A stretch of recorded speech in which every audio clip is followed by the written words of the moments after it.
नमस्कार, बुलेटिन में आपका स्वागत है। आपके साथ मैं हूं जीनत सिद्दीकी। बड़ी खबर अमेठी से आ रही है। पूर्व कैबिनेट मंत्री गायत्री प्रसाद प्रजापति के घर ईडी का छापा है। करीब आधा दर्जन अधिकारी गायत्री के घर के अंदर मौजूद है। इलाहाबाद से आई ईडी की टीम घर में गहनता से जांच कर रही है, छानबीन कर रही है। अमेठी के आवास विकास कॉलोनी में है गायत्री प्रजापति का आवास। देखिए, नाम तो लंबे समय से चर्चा में रहा।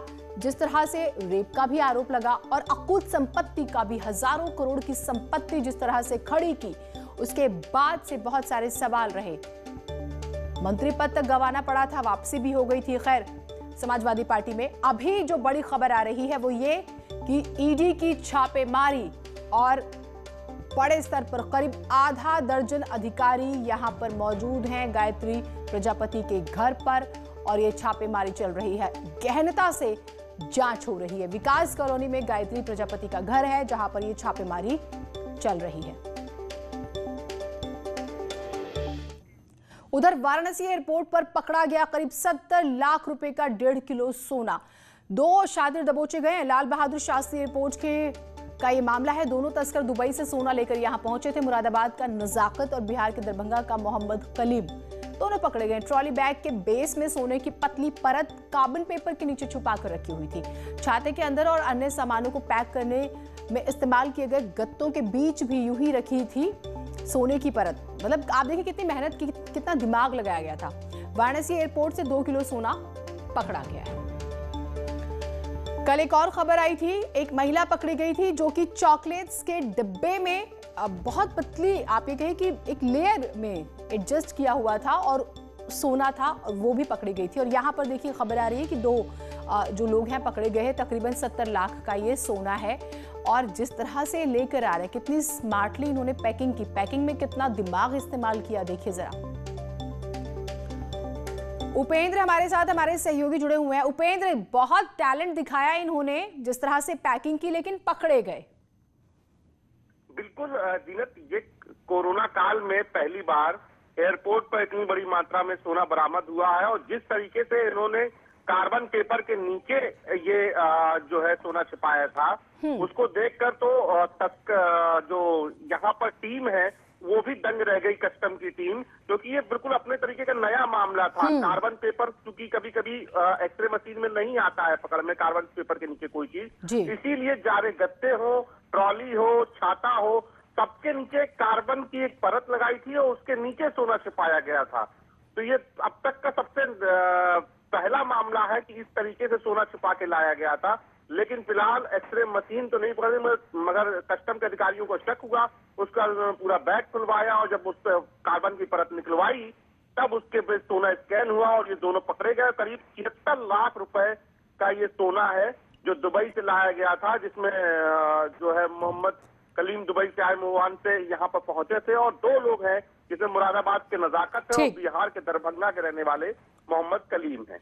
बिल्कुल, अब तबीयत से पूछताछ भी इनसे होगी। आप रहिए हमारे साथ। एक और बड़ी खबर आ रही है। वाराणसी में कोलकाता से आई आयकर विभाग की टीम ने भी छापा मारा है। कार्रवाई स्पंज आयरन फैक्ट्री में की गई है। इसके साथ ही चंदौली, मिर्जापुर और बनारस में भी छापेमारी की कार्रवाई हुई है। साथ ही फैक्ट्री मालिक के घर और कारखाने में भी छापेमारी की गई है। उपेंद्र, ये खबर बताइएगा।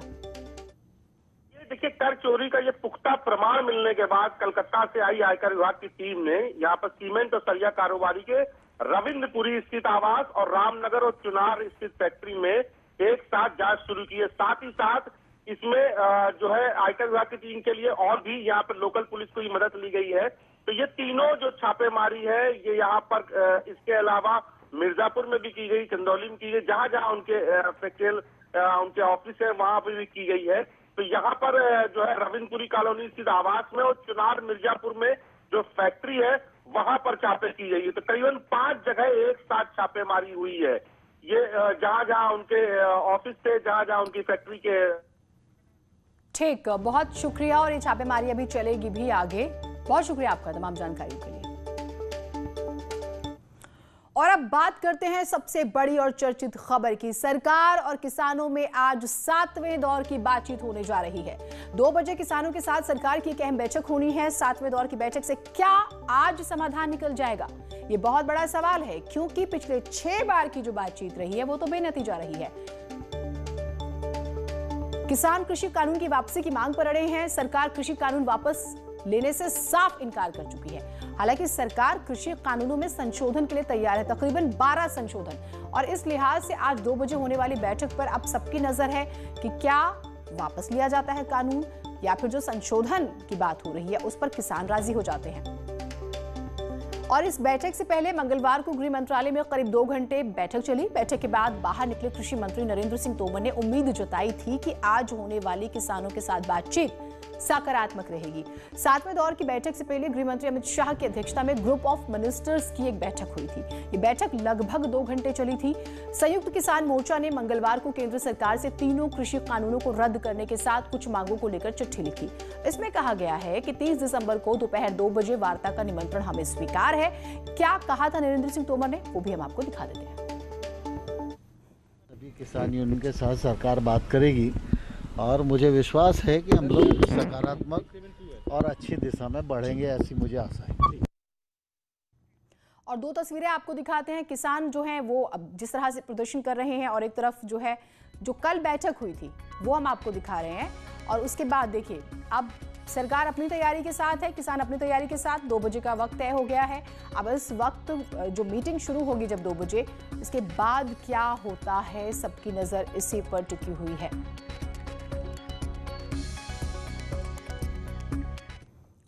वहीं रक्षा मंत्री राजनाथ सिंह ने एक बार फिर से भरोसा दिया है कि सरकार किसानों के हितों के लिए काम कर रही है और कृषि कानून किसानों का फायदा दिलाने के लिए बनाए गए हैं। इस मौके पर उन्होंने राहुल गांधी पर भी तंज कसा। कहा कि उनसे ज्यादा किसानी और किसानों के बारे में मैं जानता हूं। हमारी सरकार किसानों से बातचीत कर रही है, जल्द समाधान निकलेगा। किसान को लेकर इनसेंसिटिव होने का तो सवाल खड़ा ही नहीं होता। हमारे किसान धरना दे रहे हैं, प्रदर्शन दे रहे हैं। सचमुच केवल किसान होने के नाते मुझे ही पीड़ा नहीं है। मैंने देखा है हमारे प्रधानमंत्री जी को भी इसकी गहरी पीड़ा है। आपको यदि धनवान भारत बनाना है तो भारत के किसानों को भी धनवान हमको बनाना होगा, यानी उनकी आमदनी को हमको बढ़ाना होगा। ये हमारे प्रधानमंत्री की सोच रही है। व्यवस्था मैंने पहले ऐसा था ही नहीं, व्यवस्था चली आ रही थी और आज भी प्रधानमंत्री कह रहे हैं, हम सब सारे लोग बोल रहे हैं, तो हम अपने ऐसे वचन से मुकर कैसे जाएंगे? लोकतंत्र में जो अपनी वचन से मुकर जाता है उसे तो अच्छी तरह की अच्छी सजा यह जनता दे सकती है लोकतांत्रिक व्यवस्था में, यह अधिकार उसे प्राप्त। और एक और बड़ी खबर यह है कि चित्रकूट का दौरा करेंगे डिप्टी सीएम केशव प्रसाद मौर्य। आज जो है तरौहा बनने वाले 4 सेतु का वो भूमि पूजन करेंगे। 50 से ज्यादा सड़कों की सौगात देंगे। जगत गुरु राम भद्राचार्य से भी वो मुलाकात करेंगे। कामतगिरी मंदिर में पूजा भी करेंगे केशव प्रसाद मौर्य। तो ये आज का उनका कार्यक्रम। और मुख्यमंत्री योगी आदित्यनाथ की बात करें तो आज वो एक बेहद ही महत्वपूर्ण समाज कल्याण विभाग की समीक्षा बैठक में शामिल होंगे और सुबह 11:30 बजे का वक्त तय हुआ है। विभाग की तरफ से जो प्रेजेंटेशन तैयार किया गया है उसे वो देखेंगे। साथ ही मुख्यमंत्री योगी आज युवक मंगल दल के खिलाड़ियों को खेल सामग्री देंगे। पूरे प्रदेश में 25,000 युवक मंगल दल के खिलाड़ियों को प्रोत्साहन खेल सामग्री देने का लक्ष्य है। इसके तहत सीएम योगी आदित्यनाथ अपने आवास से 10 खिलाड़ियों को खेल सामग्री देकर इसकी शुरुआत करेंगे। दोपहर 12 बजे मुख्यमंत्री आवास पर यह कार्यक्रम होगा। खेल राज्य मंत्री उपेंद्र तिवारी भी इसमें शरीक होंगे। जनपद स्तर पर जनप्रतिनिधि खिलाड़ियों को खेल सामग्री देंगे।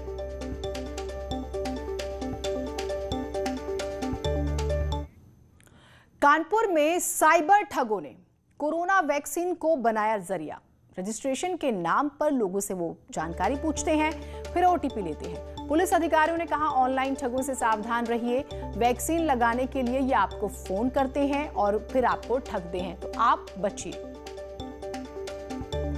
तो ये ठग जो हैं, देखिए वैक्सीन के स्टोरेज के लिए भी सरकार तैयारी कर रही है, लेकिन कुछ ठग ऐसे हैं जो वैक्सीनेशन को लेकर तैयारी कर चुके हैं और वो लोगों को फोन करते हैं और कहते हैं कि आपका वैक्सीनेशन होगा और आप अपनी डिटेल्स दीजिए। डिटेल्स देने के नाम पर वो एक ओटीपी पूछते हैं और अगर आप उन्हें ओटीपी बता देते हैं उसके बाद वो आपके बैंक से कैश भी निकाल लेते हैं। इस तरह का पूरा एक नेक्सस है।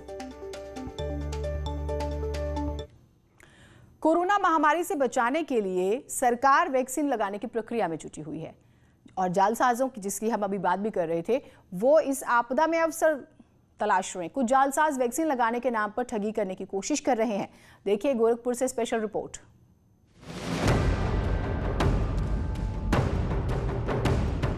गोरखपुर में कोरोना की वैक्सीन लगाने को लेकर सरकार तैयारी कर रही है, तो वहीं कुछ जालसाज इस आपदा में अवसर तलाशते हुए लोगों के खातों से रुपए गायब कर दे रहे हैं।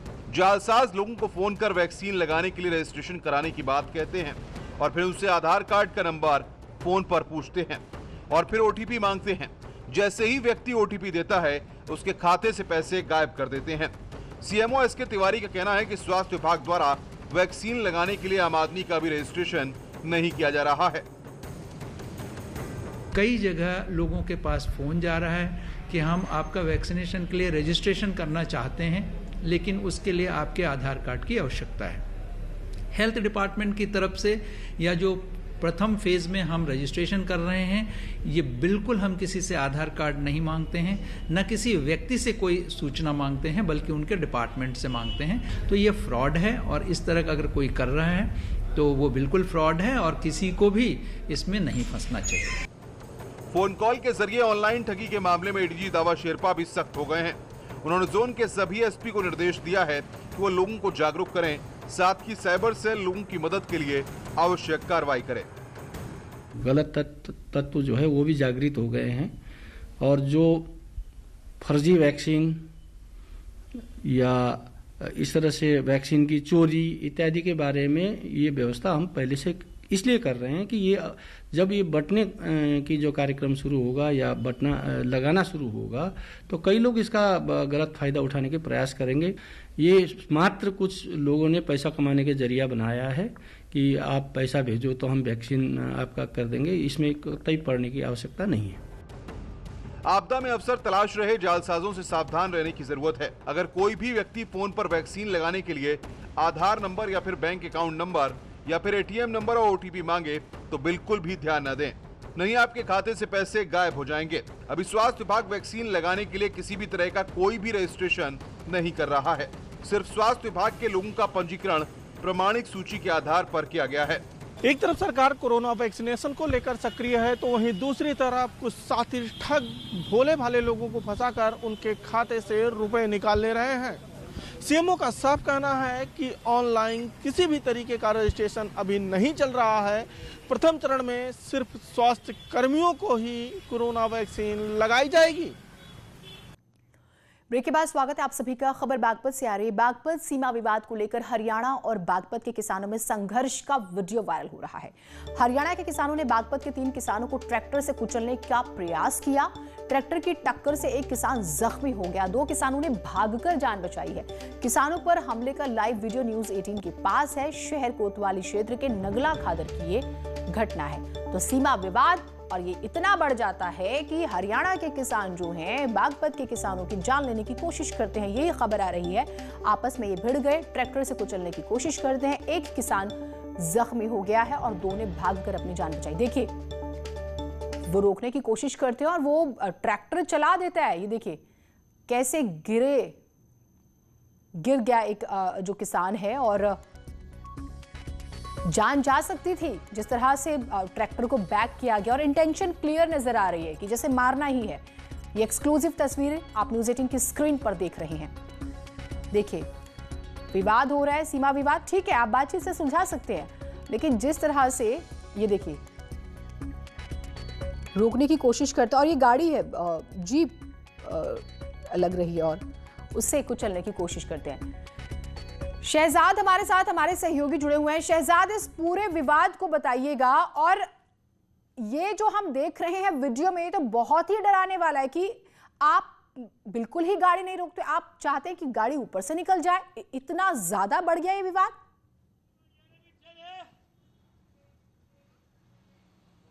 बिल्कुल जीनत, आपने सही कहा। ये डरावनी तस्वीर है और ये तस्वीर है शहर कोतवाली क्षेत्र के नंगला बहलोलपुर गांव के खादर की। कल की ये वीडियो है, किसानों ने न्यूज 18 को सौंपी है और कार्रवाई की गुहार लगाई है। किसानों का आरोप है कि उनकी जो जमीन है वो सीमा विवाद के कारण हरियाणा में चली गई है, जिस पर जो है हाई कोर्ट में मुकदमा चल रहा है। हाई कोर्ट ने जो है यथास्थिति बनाए रखने की किसानों को आदेश सुनाया, यूपी के किसानों को भी और हरियाणा के किसानों को भी। लेकिन उसके बावजूद जो हरियाणा के किसान है वो दबंगाई पर उतारू है। बीते कल जो है 2 दर्जन किसान अपने ट्रैक्टर, ट्रॉली और हथियार लेकर आए और जो यूपी के किसान थे उनकी फसलों को उजाड़ दिया। यूपी की किसानों की जो है 30 बीघा फसल थी, जिसमें उन्होंने मूली और गेहूं बो रखा था। हाँ। किसान ट्रैक्टर लेकर आए, उस फसल को जो है उजाड़ दिया। जब इस बात की जानकारी जो है बागपती किसानों को लगी तो बागपती किसान मौके पर पहुंचे और उन्हें रोकने की कोशिश की।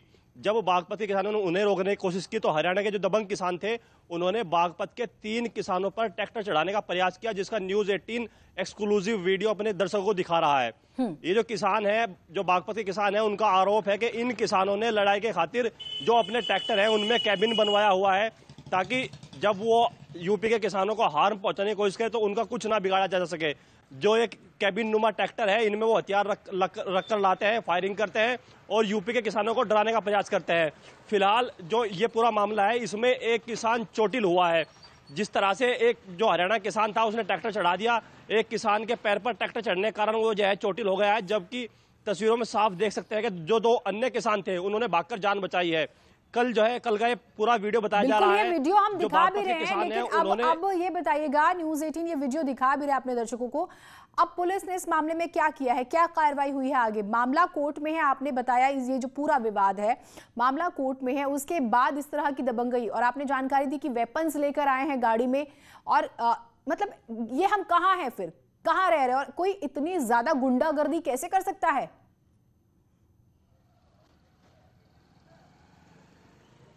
देखिए जीनत, ये कोई पहला मामला नहीं है जब सीमा विवाद को लेकर यूपी और हरियाणा के जो किसान हैं उनके बीच विवाद हुआ हो। इससे पहले भी पिछले महीने 2 बार बागपत में ऐसी स्थिति बनी थी, उसका भी लाइव वीडियो सामने आया था। उसके बाद जो डीएम बागपत है, एसपी बागपत है अभिषेक सिंह, उन्होंने जो है हरियाणा के जो एसपी हैं उनको बुलाया था और ये निर्णय हुआ था कि जब तक यूपी और हरियाणा किसान है दोनों कोई किसी की भूमि पर कब्जा नहीं करेगा, और अगर कोई कब्जा परिवर्तन करना चाहेगा तो बागपत डीएम को, बागपत एसपी को इसकी सूचना दी जाएगी। लेकिन उसके बावजूद जो हरियाणा के किसान है उनकी दबंगई लगातार जारी है। जी बहुत शुक्रिया आपका। और अब यकीनन ये वीडियो सामने आया है तो फिर एक बार फिर से हरियाणा के जो अधिकारी हैं उनको यकीनन बुलाया जाएगा और सवाल जवाब होंगे, क्योंकि पहले कहा गया था कि ऐसा नहीं होगा, लेकिन फिर भी हुआ है तो जवाब तो देना पड़ेगा। आगे बढ़ते हैं।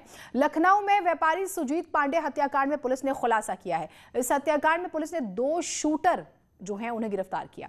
शूटर का नाम अरुण यादव और मुलायम यादव, जिन्हें गिरफ्तार किया गया। इनके पास से एक तमंचा बरामद हुआ है। पुलिस के मुताबिक मधुकर यादव ने वर्चस्व और सत्ता के लिए जेल में हत्या की साजिश रची। इसके साथ ही अशोक यादव हत्याकांड 2 साल पहले का, उसमें भी बताया जा रहा है कि मधुकर यादव का हाथ था। इस वारदात को 2 साल पहले अंजाम दिया गया था।